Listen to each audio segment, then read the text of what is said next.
Hello friends, welcome to my YouTube channel ज्याचं नाव आहे अश्विनी पवार क्रिएशन्स. तर मी अश्विनी पवार तुमचं माझ्या व्हिडिओमध्ये स्वागत करते. कटिंग स्टिचिंग सर्व डिटेलमध्ये सांगणार आहे. तर माझा जो बोटनेक फ्रंट हुकचा जो शॉर्ट व्हिडिओ आहे त्याला तुम्ही खूप छान प्रतिसाद दिला. बऱ्याच जणींच्या कमेंट अशा होत्या की तुम्ही त्याबद्दल म्हणजे त्या ब्लाऊजचा फुल व्हिडिओ आणा. तर हा व्हिडिओ तुमच्यासाठीच आहे. तर व्हिडिओ शेवटपर्यंत नक्की बघा व माझ्या चॅनलला सबस्क्राईब करा. आणि हा व्हिडिओ तुमचा खूप हेल्पफुल राहील. तर बघूया आपण याचे मेजरमेंट कसे घ्यायचे. तर माझ्याकडे उंची आहे 14.5. त्यानंतर बॉडी मी घेतलेली आहे 11. तर तुम्ही बघू शकतात मी आता बोटनेक ब्लाऊजची कटिंग सांगणार आहे तुम्हाला. तर इथे 11 ही बॉडी घेतलेली आहे मी. तर चला आता आपण नेक टाकून मी नेकची जी विड्थ आहे ती 4 इंच टाकली. तसेच शोल्डर 3 इंच त्याच खाली त्याच मेजरमेंटवरती मार्क करून घ्यायचा आहे. त्यानंतर मी जो मोंडा आहे आपला आर्म होल म्हणतो आपण तो 6 इंचाचा घेतलेला आहे. तर आणि जो फ्रंट नेक आहे तो मी 3.5 इंचाचा घेणार आहे, कारण की आपलं बोट नेक असल्यामुळे. तर तुम्ही बघू शकता अशा पद्धतीने बॉक्स करून घ्यायचा आहे. तर त्याच पद्धतीने त्या साईडने जे आर्महोल आहे ते पण आपल्याला असा बॉक्स करून घ्यायचा आहे. तर मी तुम्हाला फ्रंटची कटिंग सांगणार आहे. त्यासाठी मी फक्त आर्महोलमध्ये 1 इंचाची मार्किंग करणार आहे. बॅकसाठी 1.5 इंच करतो आपण. त्यानंतर आपल्याला हे गळ्याची मार्किंग करून घ्यायची आहे राऊंडमध्ये. तर तुम्ही बघू शकता असं बॉक्स केल्यावरती आपल्याला हेल्प होऊन जाते की आर्महोलची व गळ्याची मार्किंग सर्कलमध्ये कशी करायची आहे. तर त्यानंतर तुम्ही बघू शकतात खालच्या साईडने मी मेजरमेंट घेणार आहे.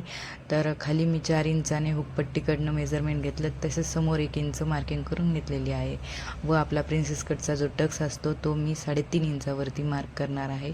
तर तुम्ही बघू शकता इथे मी लाईन ड्रॉ करून एक क्रॉसचं चिन्ह टाकून दिलं आहे, कारण की आपल्याला लक्षात यावं की 3.5चं मार्किंग कुठे आहे. त्यानंतर आर्महोलमध्ये खालच्या साईडने आपल्याला 1/2 इंचवरती मार्किंग करून घ्यायची व प्रिन्सेस कटचं आपली जी मार्किंग आहे ती मार्किंग करून घ्यायची आहे. तर तुम्ही बघू शकता अशा पद्धतीने मी मार्किंग करून घेतलेली आहे. तर हा सिंपल बोटनेकचा मार्किंग आहे फ्रंटची. तर तुम्ही अशा पद्धतीने बोटनेकचं मार्किंग करू शकतात. तर मी आता इथे कटिंग करून घेणार आहे. अगोदर फ्रंट नेक कट करून घेतलेला आहे, त्यानंतर आर्म होल. तर अशा पद्धतीने आपल्याला कटिंग करून घ्यायचे आहे. त्यानंतर जो आपला हा टक्सचा भाग आहे तर फ्रंट साईड पीस आपला हा कट करून घ्यायचा आहे.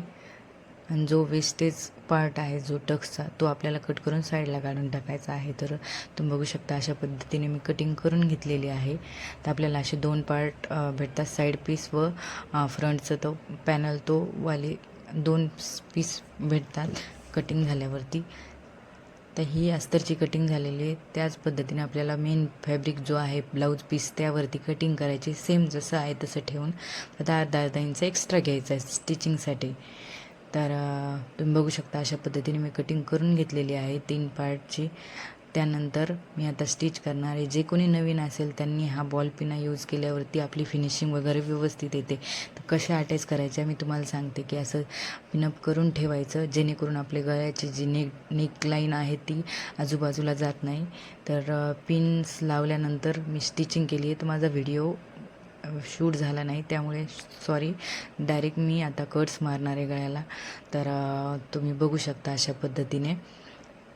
तर आता मी यावरती जो गळ्याचा कट मारले त्याला पलटवून आता फ्रंट साईडने दाब शिलाई घेणार आहे. अशा पद्धतीने तुम्ही बघू शकता एकदम फिनिशिंगला दाब शिलाई घ्यायची आहे, जेणेकरून आपला जो आतल्या साईडचा अस्तर आहे तो दिसला नाही पाहिजे.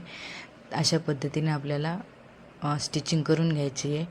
तर आपली फिनिशिंग व्यवस्थित दिसते. जे कोणी नवीन असेल त्यांनी ह्या पद्धतीने शिवल्यावरती खूप छान फिनिशिंग येते.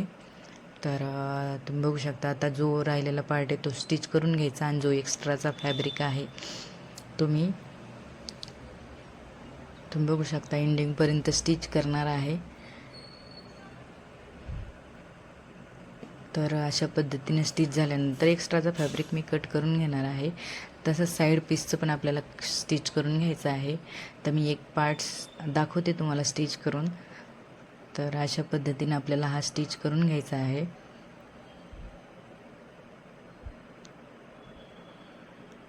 तर तुम्ही बघू शकतात हा पार्ट मी स्टिच केला आहे. त्यानंतर आपल्याला याची कटिंग करून घ्यायची आहे. त्याच पद्धतीने मी दुसरा पार्ट पण सेम स्टिच करून घेतलेला आहे. आता आपल्याला जोडायचं कसं ते बघणार आहोत आपण, अटॅच करायचं. तर मी एक साईडने आपला साईड पीस जोडणार आहे तर तुम्ही बघू शकता अशा पद्धतीने खूप अगदी सोपं आहे जोडायला. तर अशा पद्धतीने आपल्याला जोडून घ्यायचं आहे. त्याचवरती मी परत एक शिलाई टाकून घेते, जेणेकरून आपलं फिनिशिंग वगैरे व्यवस्थित येऊन जाते. तर बघू शकता तुम्ही किती छान व्यवस्थित आपलं प्रिन्सेस कटचा टक्स वगैरे आलेला आहे. त्याच पद्धतीने सेकंड पार्ट आहे तो खालच्या साईडने टाकायचा, जेणेकरून आपले दोन्ही साईड व्यवस्थित फिनिशिंगला येतील. तर अशा पद्धतीने आपल्याला स्टिच करून घ्यायचं आहे. सेम त्या साईडला जसं स्टिच केलं तसं स्टिच करायचं याला पण. तर तुम्ही बघू शकता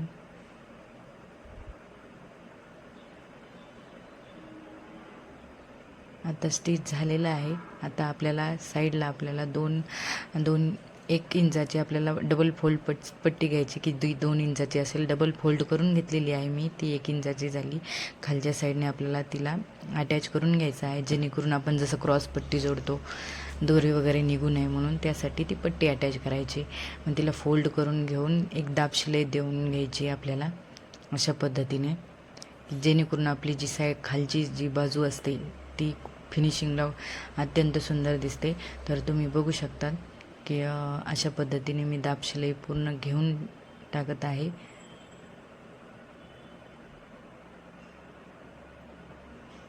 त्यानंतर आपल्याला वरच्या साईडनं फिनिशिंगसाठी आणखी एक थोडंसं अर्धा इंच मेजरमेंट सोडून एक स्टिच मारून घ्यायचं आहे. तर तुम्ही बघू शकता आता आपलं इथे सिंपल बोटनेक तयार झालेलं आहे. आता मी सेंटर पार्ट काढलेला आहे. तर आपल्याला आता हा मेन भाग आहे की आपल्याला कुठेपर्यंत हुकपट्टी करायची तो मेजरमेंट करून घ्यायचा आहे. तर मी इथे बघा, तुम्ही 5 घेऊ शकता, 6 घेऊ शकता. तर आपल्याला जिथे जेवढी घ्यायची तेवढी तुम्ही हुकपट्टी घेऊ शकतात. तर मी इथे 6पर्यंत घेतलेलं आहे. तर 6पर्यंत घेतलेलं आहे आणि मेन लाईन ड्रॉ करून घेतली, जेणेकरून मला मार्किंग लक्षात आली पाहिजे शिलाई मारण्यासाठी. तर तुम्ही बघू शकतात अशा पद्धतीने मी पेन्सिलने मार्किंग करून घेतलेली आहे. तर आता तो पार्ट घ्यायचा आणि आपल्याला त्यावरती एक शिलाई गाईडलाईन म्हणून शिलाई मारून घ्यायची आहे, जेणेकरून आपला चोळ वगैरे येऊ नये किंवा मिरी वगैरे पडू नये म्हणून. तर तुम्ही बघू शकता अशा पद्धतीने मी गाईडलाईन करून घेतलेली आहे, स्टिच करून घेतलेलं आहे. आता एक पट्टी घ्यायची आहे छोटी, आपण हुकपट्टी घेतो तशी. तर मेजरमेंट करून बघा तुम्ही, मी उंचीला 7.5 इंच घेतली आहे. तिचे तिन्ही साईड मी अशा फोल्ड करून घेणार आहे. तर तुम्ही बघू शकता खालची साईड प्लस दोन्ही बाजूच्या साईड मी फोल्ड करून घेणार आहे. एक साईड तुम्ही ओपन ठेवू शकतात, कारण की ती बॅक साईडने जाणार आहे, तर फिनिशिंगला काही प्रॉब्लेम येत नाही. तर अशा पद्धतीने आपल्याला स्टिच करून घ्यायचं आहे. त्यानंतर आपल्याला याचं सेंटर काढून घ्यायचं आहे. तर अशा पद्धतीने मी सेंटर काढलं व त्यावरती कट मारून घेतलेला आहे, की जी आपली गाईडलाईन राहील. त्यानंतर जो आपण बोटनेकचा ब्लाऊजचं स्टिच केलेला आहे त्यावरती जोडायचं. ती सेंटरचा पॉईंट आणि हा गाईडलाईनचा पॉईंट, समजा कट केलेला पॉईंट अटॅच करून एक शिलाई मारायची. पण आपल्याला जो शिलाई मारलेली त्याच्या साईडच्या शिलाईने शिलाई येऊ द्यायची. परत जेवढं आपण मार्किंग केली तिथे सुई टेकून परत रिटर्न साईडनं थोडं आपल्याला किंचितसं एक लाईन अशी अंतर सोडायचं आहे, जेणेकरून आपल्याला पलटवायची आहे ती पट्टी. त्यासाठी तुम्ही बघू शकता मी नेली आहे आणि परत रिटर्न आणलं, पण थोडंसं अंतर ठेवलेलं आहे, का तर आपल्याला कट करण्यासाठी लास्टच्या पॉईंटपर्यंत कट करून घ्यायचं आहे आपल्याला, जेणेकरून आपली फिनिशिंग व्यवस्थित यावं म्हणून. तर तुम्ही बघू शकता अशा पद्धतीने मी कटिंग करून घेतलेली आहे. त्यानंतर यावरती दाब शिलाई घ्यायची आहे.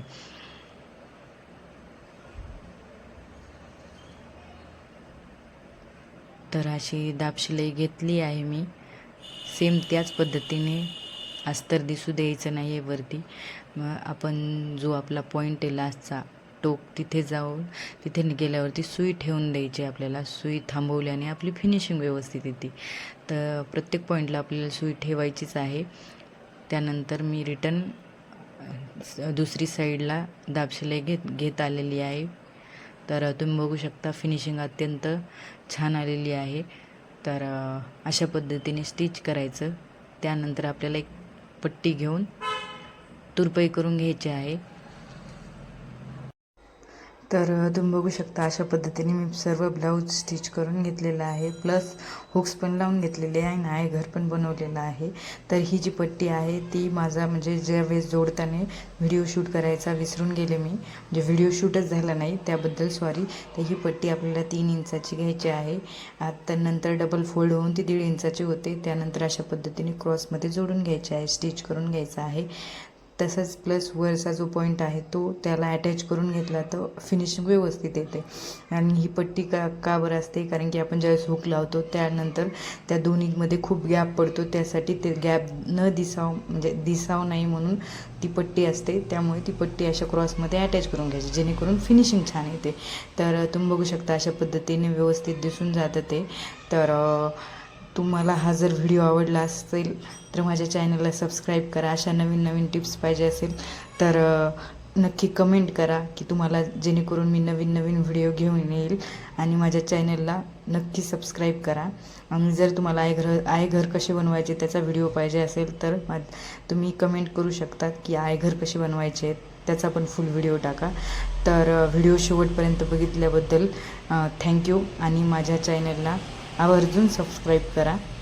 तर थँक्यू सो मच.